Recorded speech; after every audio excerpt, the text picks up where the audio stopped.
My name is Sophie Harper, and the day I realised my marriage was a business plan was the day a mortgage broker called me Mrs. Harper Jones and asked if I was happy with the second house I'd just bought. I was sat on the 742 Paddington, half asleep with my coffee, on my way to my HR job in Bristol. My phone rang. I answered on autopilot, and a cheerful man said, "Morning, Mrs. Harper Jones. Just checking everything's okay with the buy-to-let in Swindon before we process the second remortgage." I said the very British thing you say when your brain has fallen down the stairs. Sorry. He read my name, my date of birth, my address, all mine. Then he read my husband's name and a property I'd never heard of. That's how I discovered that while I was arguing with colleagues about flexible working and diversity policies, my husband was quietly climbing the property ladder using my salary, my credit, and a signature I don't remember giving. If you like calm drama stories, slow, detailed untanglings of how did I let this happen, settle in.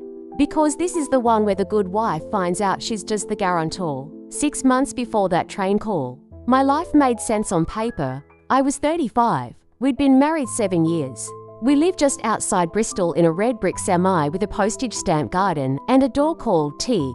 I worked in HR for a big NHS trust, which means I spent my days mediating other people's boundary issues while ignoring my own. My husband, Adam, was self-employed. That's what he put on forms, anyway.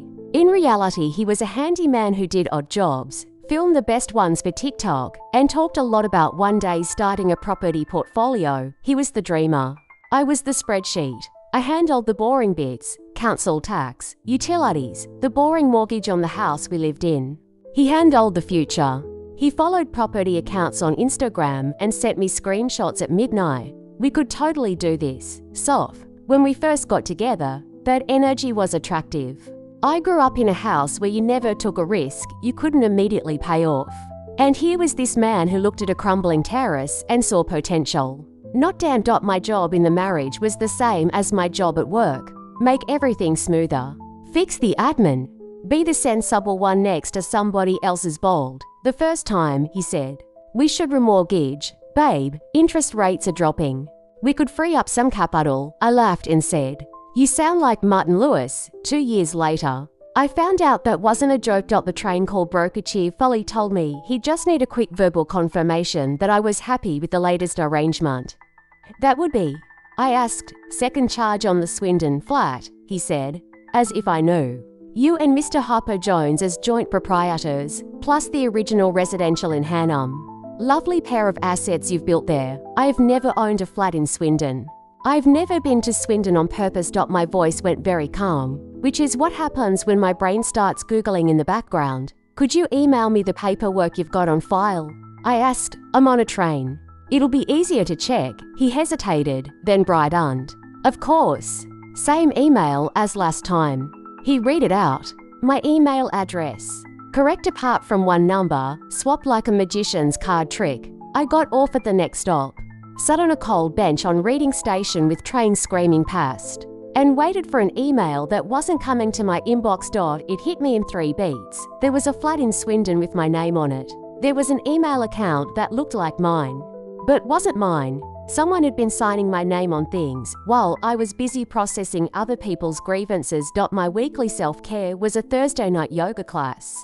I skipped it, went home, pulled the fireproof box out from under our bed. Passports, all P60s, our original mortgage offer, our marriage certificate in a plastic sleeve, still smudged from where Adam had cried on it at the registry office. No Swindon. No second property. No clue. The dog sat on my foot, warm and solid, while I did the thing I make fun of people for not doing. Pulled my credit reports, Experian, Equifax, TransUnion, those 3 little doors into the room where everyone but you has been talking about you. There they were. Property 1, our house just outside Bristol. Mortgage with a high street bank, fine. Property 2, leasehold flat in Swindon, bought 3 years ago. Landlord mortgage with a specialist lender I'd never heard of. Joint borrowers, Sophie Harper and Adam Jones. My name, my date of birth, my address history, all correct. My job title, HR manager, NHS. My salary, magically inflated by about $7 grand. but still close enough to pass a sniff test. They liked my side of the application a lot. Under contact email. A familiar shape, sophie.harper.hr followed by a number that wasn't mine. I looked up from my laptop at Adam, who was on the sofa, headphones in, watching a video about how to retire at 45 with 3x2 lets on double speed. Quick question, I said. My voice came out almost friendly. Do we own a flat in Swindon? He laughed. Didn't even pause the video. Technically, yeah, he said. Well spotted. Futurist is gonna thank me for that one. I stared at him. You bought another property. Using my name? And didn't tell me? I did not tell you, he said. Defensive now. We've talked about investing loads. You always said if I found the right deal. Talking about right move on the sofa is not the same as remortgaging my life. He rolled his eyes. Remortgaging our life? Soph, Christ. You're dramatic. I've got it under control. Those 5 words have preceded every catastrophe I've cleaned up for another person in my entire career. I slept on the sofa that night. Not because we'd had a huge row. Because my skin itched being next to someone who talked about my credit score like it was a calculator he could borrow. The next morning, I called the lender. The flat was real. The mortgage was real. The signatures were real, too, according to them.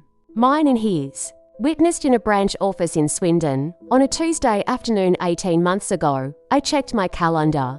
That Tuesday, I had been in a disciplinary hearing with a consultant anaesthetist and a nurse who'd been caught screaming at each other in a sluice room. I had not been in Swindon.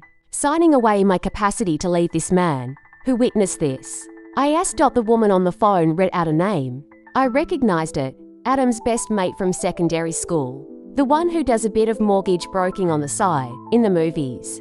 That's the point where the wronged wife storms into an office, waves a piece of paper and screams. In real life. I thanked the woman, wrote down everything she'd said, and emailed a solicitor. My job has taught me one thing. You don't start by shouting. You start by documenting. Our first appointment, the solicitor asked the question everyone asks when fraud and family collide. Have you confronted your husband about any of this? I tried, I said. He called me dramatic and said it's just leverage. She raised an eyebrow. Leverage for what? His portfolio, I said. We can't build one on just his credit, apparently. Mine's better. She flicked through the bundle of printouts I'd brought. Credit reports. Email screenshots forwarded from my IT friend at work who'd helped me confirm that the fake email address had been created the same month as the Swindon purchase. This is not joint decision-making, she said. This is deception for financial gain. At best, coercive control. At worst, straight fraud. The word fraud made my shoulders jump.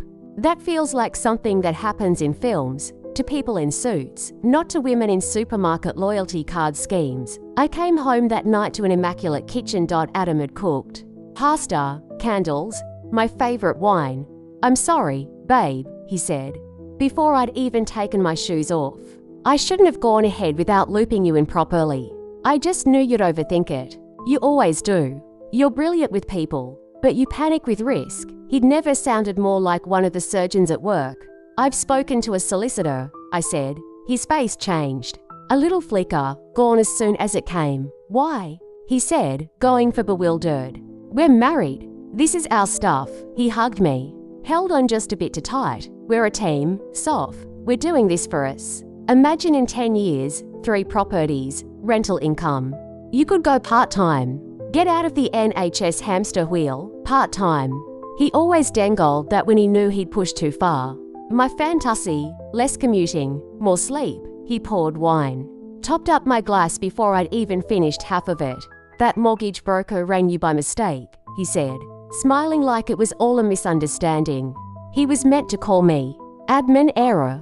I'll sort it. Every time he said, I'll sort it. Another piece of me packed a suitcase. My solicitor's advice was simple and terrifying. Do not sign anything else, she said. Do not agree to another remortgage. And quietly, without warning him, get copies of everything at the Land Registry. If you've never downloaded your own title deeds before, I recommend it as an anxiety-inducing hobby. For £3 a document, you can see exactly who owns what. Our house, joint tenants. My name and his, Swindon flat, joint tenants. My name and his, There was also a restriction registered 3 months ago, a charge in favour of a company I didn't recognise. A bridging loan. High interest. Short term. Someone was scrambling for cash. The solicitor underlined it. He's over-leveraged, she said, which means at some point soon, a lender is going to want real money. And if he can't find it, they'll come looking at the assets with your name on them. I thought about my job walking a very shaky line between protecting staff and protecting the trust. I thought about the code of conduct I'd signed that said, must not bring the organisation into disrepute by bankruptcy or serious financial mismanagement. He wasn't just playing with my money. He was playing with my job. Around this time, my mum's friend Carol turned up at a family barbecue with a bottle of Aldi Prosecco and a story about her cousin who'd almost lost her house when her boyfriend used it as collateral in a failed restaurant. What saved her, Carol said, tonguing sausages like a philosopher, was that she'd secretly changed the mortgage to tenants in common and ring-fenced her half. I went back to my solicitor on Monday. What my friend needs to do, I said carefully, if she's on a mortgage with someone who won't stop taking risks, is what? My solicitor smiled like she'd been waiting for me to catch up. She needs to sever the joint tenancy, she said, so her half is legally distinct. And she needs to apply for a matrimonial home rights notice to make sure the property can't be sold or remortgaged without her knowledge, and if her friend's husband has already been faking her signature. I asked, then her friend needs to talk to the fraud unit at the lender, she said, before he tries again. New word, this time from my bank's internal team. Impersonation. They had recordings of calls where I had agreed to things. I had authorised email address changes. I had answered security questions badly enough that the staff member had helped me. How did you confirm identity on these calls? I asked. Date of birth, address history, a couple of direct debit amounts. Adam knows my date of birth. He lives at my address. Our Netflix bill is in my name. My solicitor told me something that made my stomach drop. In a divorce, she said, the starting point is a 50-50th split of marital assets. Debts too. Unless you can show the court that one party has been reckless, deceitful, or has dissipated assets. I thought of every investment he'd made, the camera equipment, the van he needed for the business, the flat in Swindon he was letting out to a mate from the gym, mates rates without a proper tenancy agreement. Keep your temper for now, she said. Let him think you're just stressed. We need to see what his next move is. His next move came quicker than either of us expected. Our fixed rate period on the house was ending. He came into the kitchen one Saturday with his laptop open, smile cranked up. Good news, he said. We can remortgage the Bristol place, pull out another 40 grand, pay off the bridging loan, pay down the Swindon mortgage, bit left over for the bathroom. I dried my hands carefully. What do you need from me? I asked. Just your signature, he said. Already spoken to Mark about the paperwork. Mark, the mortgage guy, the one whose name was on the Swindon documents. He slid a sheaf of paper across the table.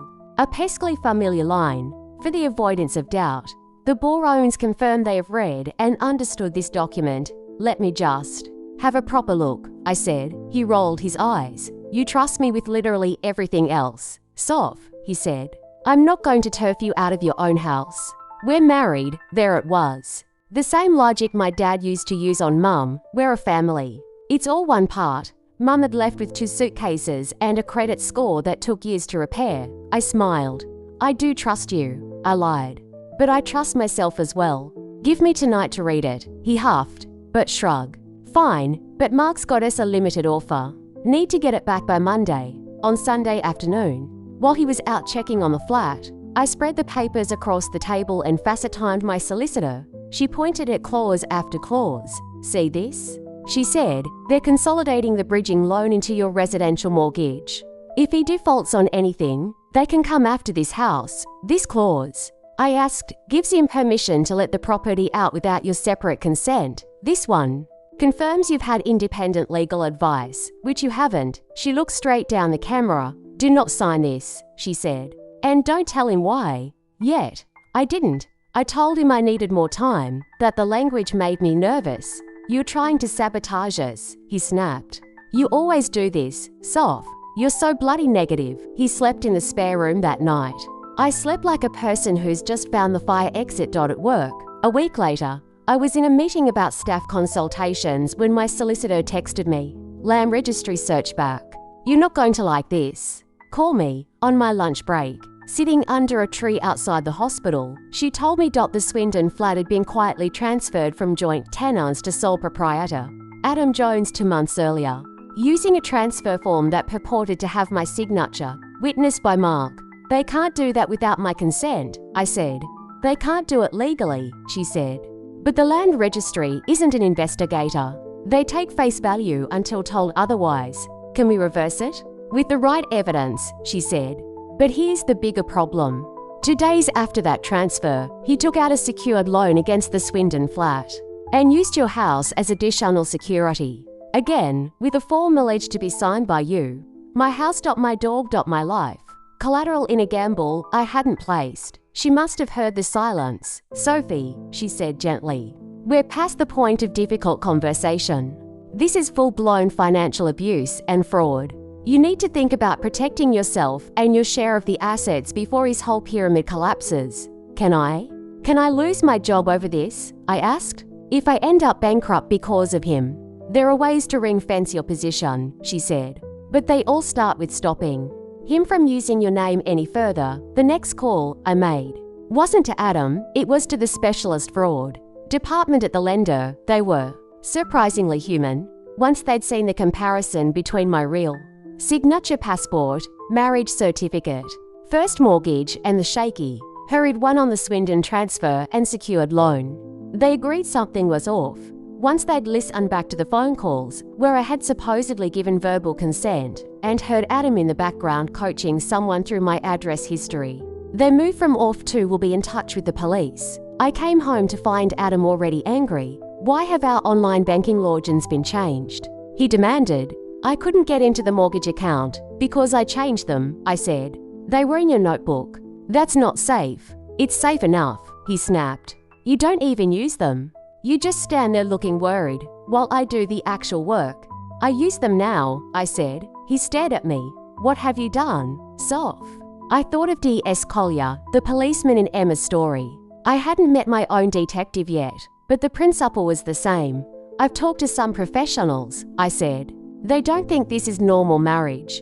They think it's fraud, he laughed. A sharp, ugly sound. You're seriously going to tell the police on your own husband? Over a few forms. I'm going to tell the truth, I said. What they call it is up to them, for the first time in 7 years. I saw it underneath the charm, the jokes, the babe.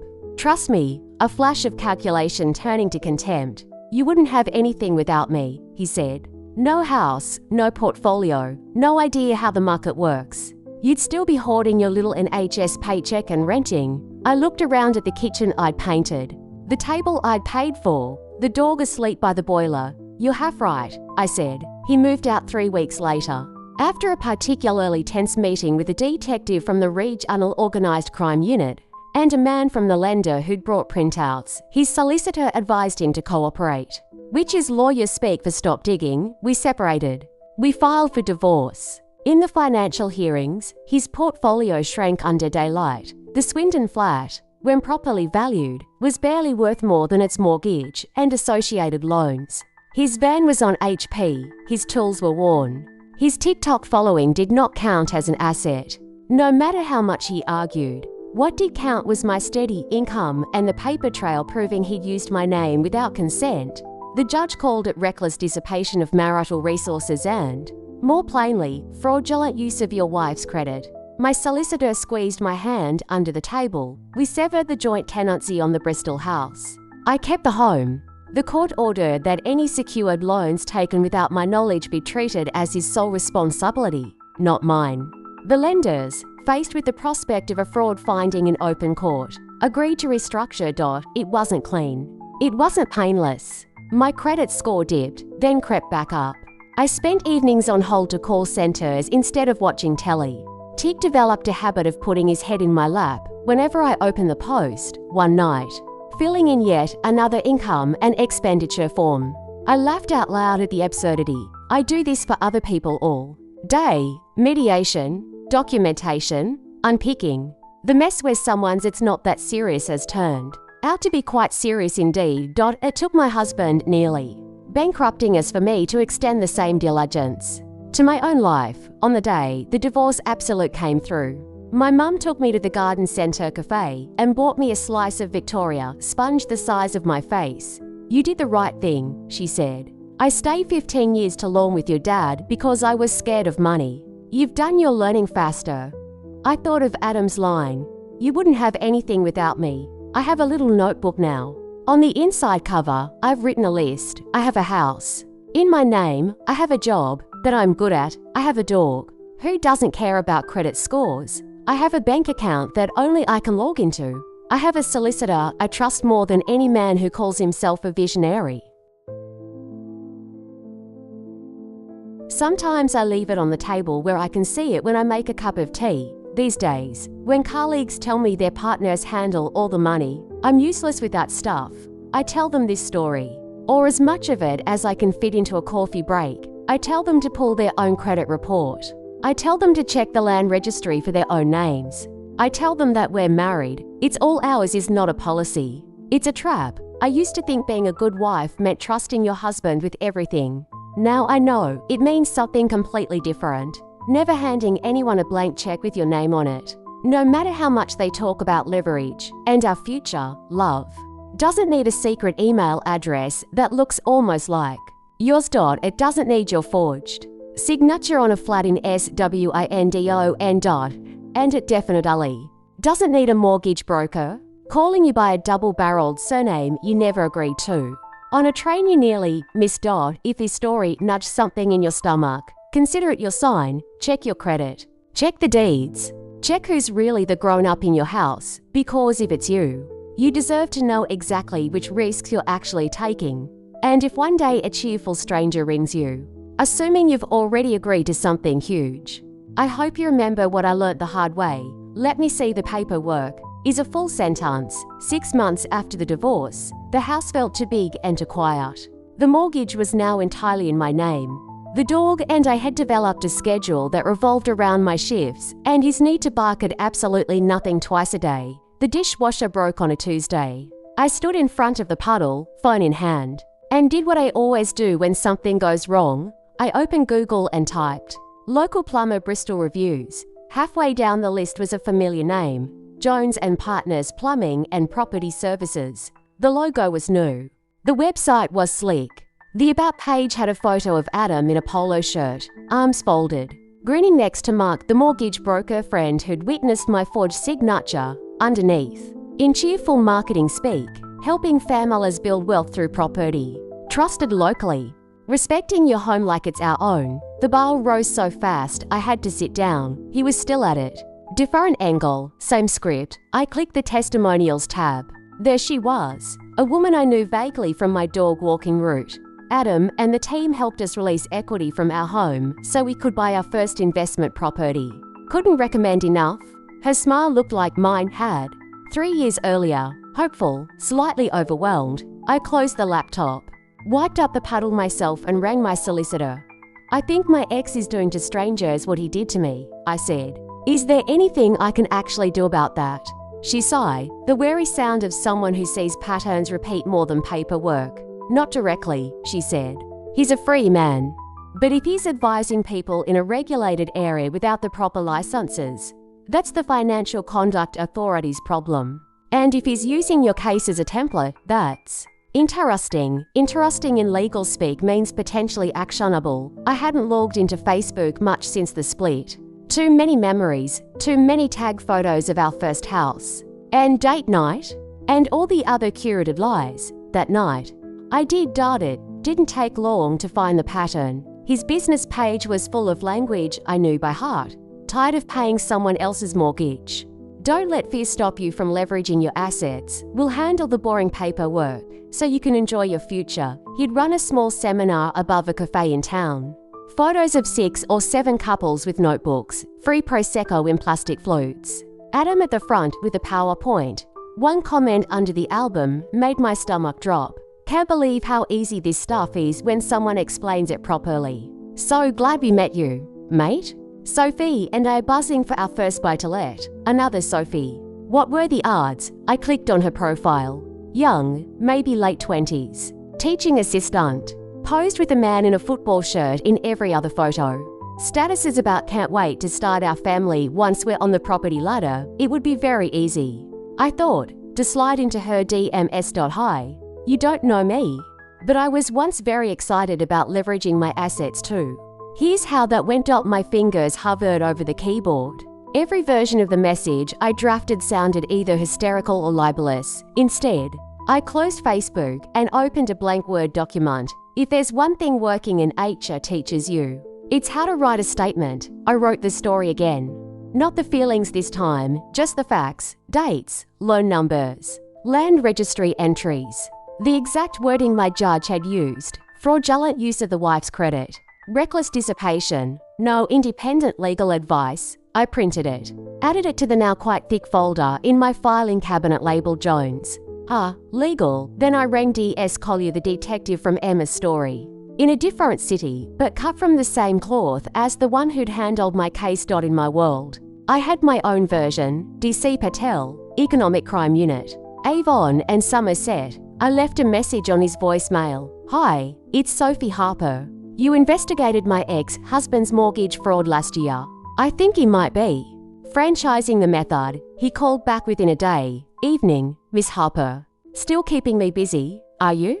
His voice had that dry humor I'd grown to appreciate. I told him about the website, the seminar, the testimonials. Can we stop him? I asked. Depends what he's actually doing, Patel said. If he's just giving friendly advice, it's hard. If he's brokering deals without authorization or falsifying information, that's different. He paused. I can flag his name with a couple of lender fraud teams, he said. If applications come in with his fingerprints on them, they'll look twice. But I need you to understand something, Miss Harper. You got out. That's more than a lot of people manage. You're not responsible for saving everyone he meets after you. That sentence sat with me for days. I'd built an entire career around the idea that if you saw a problem and had the tools, you fixed it. Here was a problem wearing my ex-husband's face, and a policeman telling me, kindly, that my job description as rescuer had an expiry date. 2 weeks later, a letter arrived from the lender who held our old Swindon mortgage. My stomach clenched, then relaxed when I saw the first line. We are writing to confirm that, following your complaint, we have removed the secured loan taken in your name from your credit file and flagged the associated broker for review. The associated broker was Mark, not Adam, but men like Adam rarely act alone. They like an audience that also gets paid. The letter went on. We thank you for bringing this to our attention. We have a duty to protect all our customers and take impersonation and coerced signatures extremely seriously. Protect all our customers. The words gave me an idea. There is a place online where people go to complain about financial products. Not Twitter, the other one. Trustpilot, Google reviews, money-saving expert forums. I set up an anonymous account, not to rant about Adam or name him. That would be satisfying and probably defamatory. Instead, I wrote a very dry, very specific post about things to watch out for when your partner wants to do property with your name. I listed the red flags. All the emails go to their address. Not yours. They ask you to sign, but don't worry about the small print. It's standard. A friend acts as a broker and says you don't need your own solicitor. They call it our future. But every document puts the risk on you, I explained. In bullet points, what a joint tenant is versus a tenant in common. How to check the Land Registry for £3. How to pull your own credit reports. I didn't mention Swindon. Or my marriage. Or my job. The post got 3 comments in the first day. A week later, it had 40. Then nearly 100. People, mostly women, poured in with variations. On the same theme, my boyfriend says I'm overreacting. My husband got really angry when I asked to see the forms. I've just discovered a loan in my name that I don't remember signing. I thought it was just me. One woman's comment hit particularly hard. I always thought financial abuse meant someone taking your card and going on a shopping spree. I didn't know it could look like I'm just sorting the boring stuff. Babe, I replied, it absolutely can. Please get your own independent advice. CAB, a solicitor. even just your bank's fraud line. You're allowed to ask questions about anything with your name on it, gradually. My need to march into Adam's seminar and throw a folder of photocopies at his head lessened. I could do more good from my kitchen table, in my slippers, turning what he'd done into practical warnings for strangers. Around this time, something happened at work that cracked another layer of denial. One of our consultants, mid-50s, brilliant, intimidating, asked to speak to me privately. She shut my office door, sat down, and for the first time since I'd known her, looked small. My husband's telling everyone I've gone mad, she said. Because I've finally asked where all the money's gone. She'd found secret credit cards, loans, and extra charge on their family home. Her story was different in detail, identical in shape. Everyone tells you to leave, she said. They don't tell you how, when your entire life is in joint accounts and direct debits. I slid a pad of paper across the desk. Right, I said. Let's make a list. I talked her through what my solicitor had told me. Joint v. sole accounts, severing tenancies, home rights notices, credit reports, fraud teams. By the end, she wasn't crying. She was taking notes. You sound like you've done this before, she said wryly. I gave her the vague workplace appropriate version. My ex wasn't very honest with money, I said. I learned some things the long way round. She stood to go, then paused. You should run a session on this, she said. Staff well-being, or something. Do you know how many women in this hospital have no idea what's in their own name? The thought of standing in a seminar room, talking about red flags, filed itself alongside join a gym and take up pottery. A future me problem. Then HR emailed about the annual Wellbeing Week and asked for volunteer speakers. I put my hand up before I could think better of it. The talk was called Money, Power and Relationships, what HR can't ignore anymore. 25 people turned up. 22 of them were women. I didn't tell them about Swindon. I didn't have to. The case studies I'd anonymized were enough. A partner who insisted all the household bills go in her name for the cashback points. A boyfriend who asked his girlfriend to just be guarantor for a car loan. An elderly dad adding his daughter as joint on his accounts so it's easier when I'm gone. Then running up debt. At the end, I put one slide up with a single sentence. You are allowed to say, I'm not signing anything today. People took photos of that slide. One nurse came up afterwards, eyes bright. I thought I was just bad with money, she said.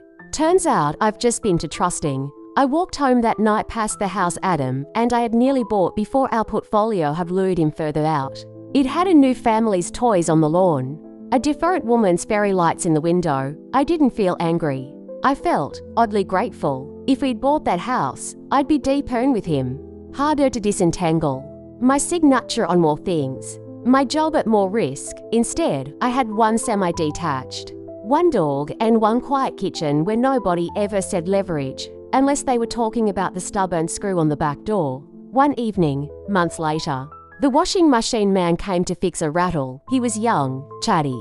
Mentioned he'd just got on the property ladder. Congrats, I said. Did you read everything before you signed? He laughed. Nah, my girlfriend did.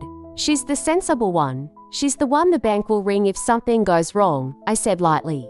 Make sure she sees the titles too. He paused. Spanner in hand. Yeah, he said slowly. Reckon you might be right there.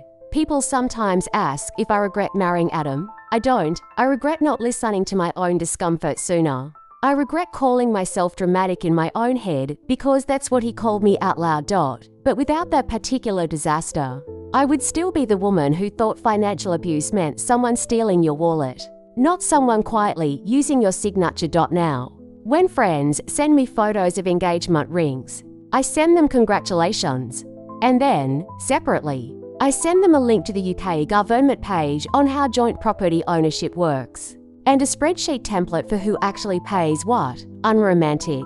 Maybe, but nothing kills romance faster than a bailiff on your doorstep for a debt you didn't know existed. A few months ago, Facebook suggested Adam's new business page to me again. The algorithm never gives up. This time, the top review had changed. 1 star. No comment. Just a woman's name I didn't recognize. I didn't click. I didn't message her. I didn't go hunting for details. I shut the laptop, called Tig onto the sofa. and put on something daft on telly, because here's the thing I didn't understand when I was married. Being the responsible one doesn't mean being responsible for everyone. It means being responsible for yourself first. Your name, your credit, your future. My mortgage payments go out of my account on the 1st of each month now. There's a little tick in my budgeting app that goes green. Sometimes I make a coffee, sit at my kitchen table and look at the title deed with just my name on it. Not because a man said, "Trust me, this is our future," because I signed it. Eyes open, pen steady, with a solicitor who looked me in the eye and said, "Are you sure?" And I was. If you've made it this far and any part of your stomach is twisting, this is your nudge. Check. Ask, read, delay, say no. You can love someone and still keep your signature on a short lead. Someone who really loves you will never be threatened by that.